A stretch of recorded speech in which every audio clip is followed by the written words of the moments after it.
Hey everyone, right now there's a lot of fear in the air. Every second headline is about geopolitics, war, escalations, alliances and whatnot. And now people are even talking about World War III.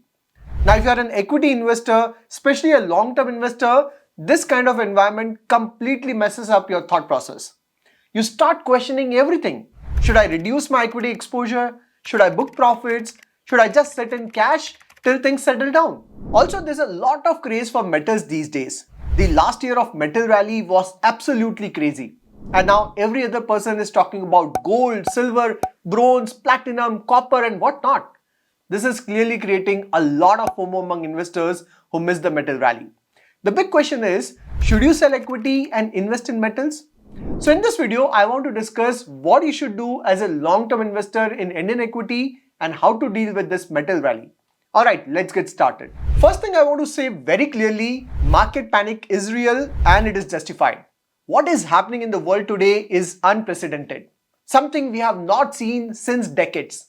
To be really honest, I'm not an economist or macro expert, but since the current geopolitical uncertainty is directly impacting our portfolios, I've done some research to really understand why everyone is fighting in the world. So let me spend a couple of minutes to help you get a better picture of the global situation, and that would explain why equity is underperforming and metals are outperforming. So basically what we are seeing right now is the fight for power. It is a fight for who controls the world's resources and sets the rule for global trade for next 20-30 years. For decades, the US has been the undisputed leader.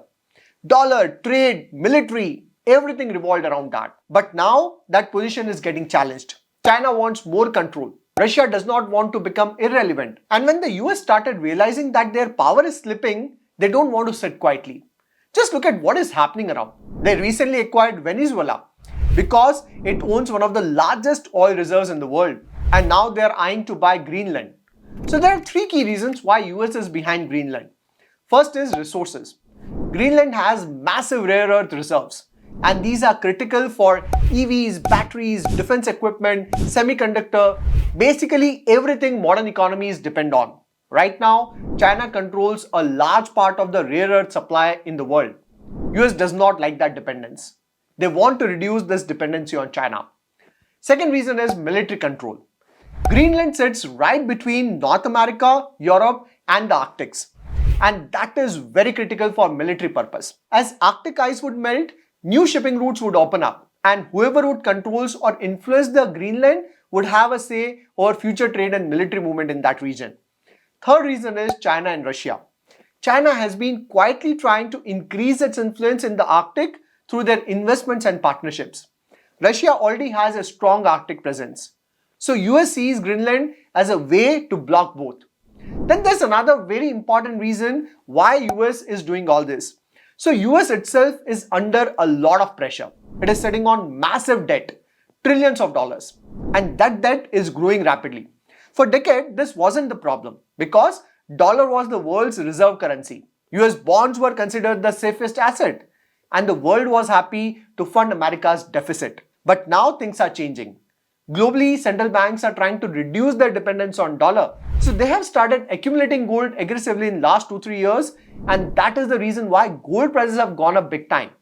Obviously, US is not liking this. Especially when you are in massive debt, you cannot afford to lose dominance. You cannot afford parallel systems, alternate currencies, or other powers rewriting global rules.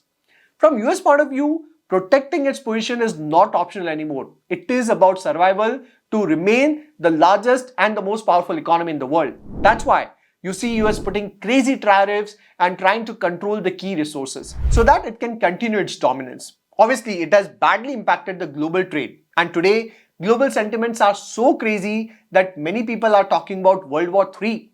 No wonder there is massive panic selling in Indian market. Everyone wants to protect their capital. The thought process is book profits now and re-enter when the situation normalizes. But the key question here is selling equity a right strategy today? To be really honest, at the moment, selling your portfolio does sound like a great strategy. Whenever fear is at its peak, whether it's due to war, COVID, global crisis, rate hikes, whatever, the urge to exit and re-enter later always sounds logical. But the problem is not selling. The problem is re-entry. And there cannot be a better example than COVID. During that time, people sold equity left, right and center. But the market bottomed out when the fear was at its peak. And by the time everyone realized that COVID is behind, market was already touching new highs. So many people regretted selling during COVID. To be really honest, when I read too much about global chaos, even I get the feeling to sell everything. But then I remember the quote of late Mr. Rakesh Jhunjhunwala where he said, "If I listened to economists, I would have never made any money in stock market." I mean, just think about it. Is it the first time we are facing a global issue? In the last 25-30 years, we have seen many wars, 2008 financial crisis, COVID, massive corruption and what not. Yet, Indian markets have created massive wealth for the investors. And I strongly believe that Indian market will continue to create good wealth over the next 20-25 years. It is just that we end up consuming so much news on the daily basis that we tend to forget the long-term picture. In my opinion, as a stock market investor, we should rather try to look at the fundamentals. Because ultimately, if the fundamentals are intact, if our economy is growing, if valuations are reasonable, this panic fall can actually be an opportunity to accumulate more. So on valuation front, today Nifty 50 commands a PE of around 22. Now if you look at the historical data, current valuations are at par with median valuation. However, the challenge today for large cap index is not expensive valuation. The challenge is low earning growth. For many quarters now, Indian large cap companies are delivering single digit earning growth. And that is directly linked to the Indian economy nominal GDP growth rate. Try to understand this. Historically, India's nominal GDP growth has been around 10-12%. So real GDP growth is 7% and 4-5% is inflation. So when nominal GDP growth is 10-12%, India's corporate earning growth is slightly higher at around 12-13% rate. Now when the corporate earning is 12-13%, market does not mind paying a PE of 2022. However, today India's nominal GDP growth has fallen to 8%. Now when nominal growth is in single digit, corporate profit growth is also in single digit. And when earning growth is in single digit, PE of 2022 optically looks high. And that is the reason why fundamentally markets are still not cheap. See, you can always blame tariff, war and global macros. But the fact is that India's corporate earning growth has slowed down in last few quarters. And since valuations were not cheap, we have seen profit booking. But once the earning growth gets back on track, market will find reasons to jump. Just think about it. If geopolitical tension would be the reason for correction, then why other emerging economies have delivered such high returns? Why Taiwan index is up more than 30% in last 1 year? Why Shanghai index is up more than 20%? Why Mexico index is up more than 30%? So the fact is that while emerging markets have outperformed in last 1 year, Indian markets have fallen badly.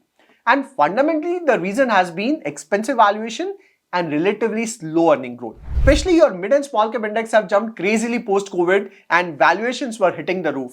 The catch is, even after 15-16 months of correction and consolidation, mid and small cap index is still not cheap.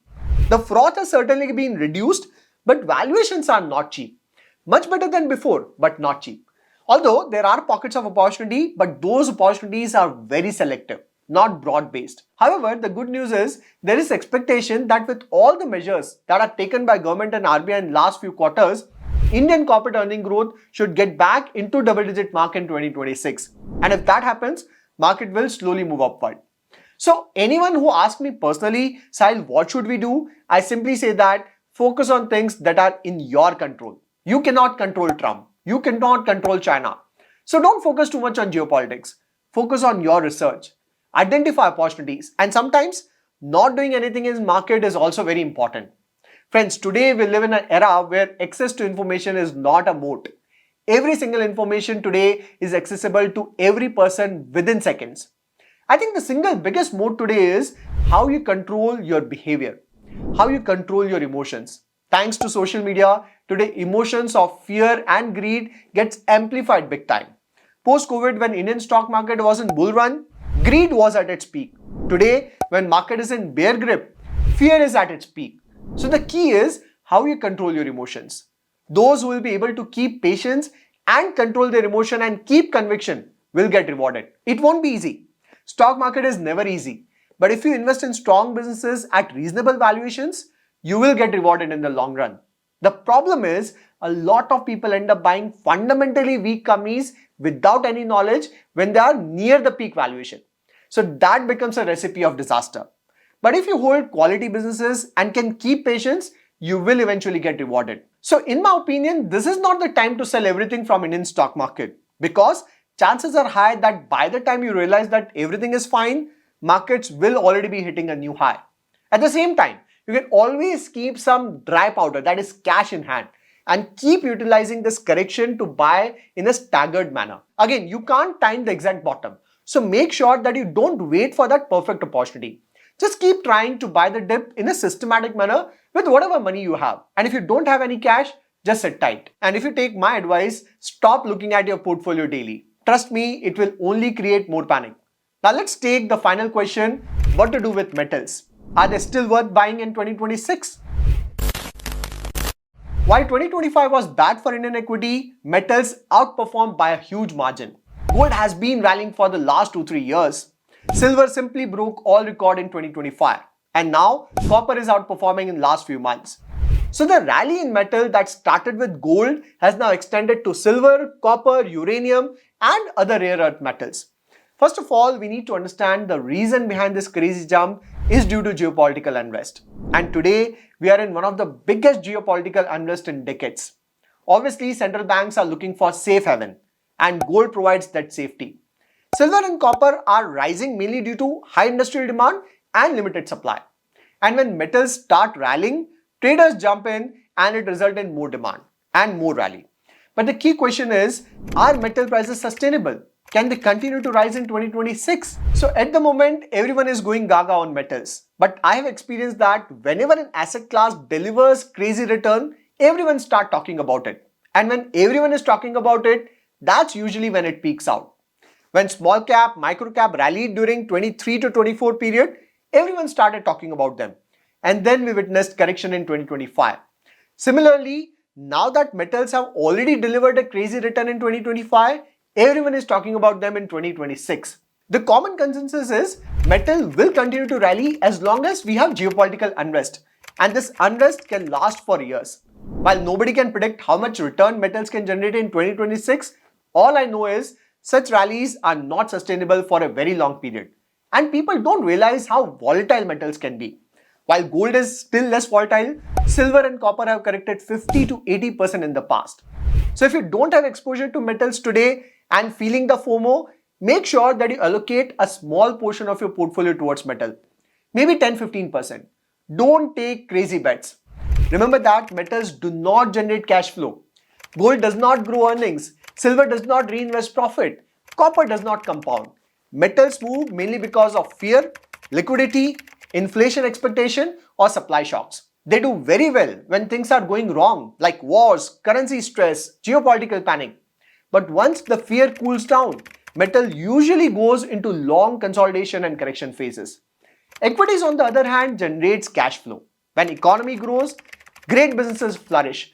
And in that journey, they create massive wealth for the shareholders. Since India is a growing economy, Indian equity has a long journey ahead. So think of metals as a hedge or protection to your portfolio during uncertain times like today. Have some exposure, but don't run blindly behind metals or have overexposure by selling equity and buying only the metals, because that won't end well. Again, this is my personal opinion. You can decide what is best for yourself. Personally, I am 100% long on Indian equities. For me, corrections in Indian equity are an opportunity rather than panic sell. Okay, let me not stress this video further. Now you tell me in the comments, do you think metals can continue this crazy rally in 2026? And how much percentage are you allocating towards metal and equity? If you find this video useful, do share it within your circle. I'll see you next video. Till then, take care.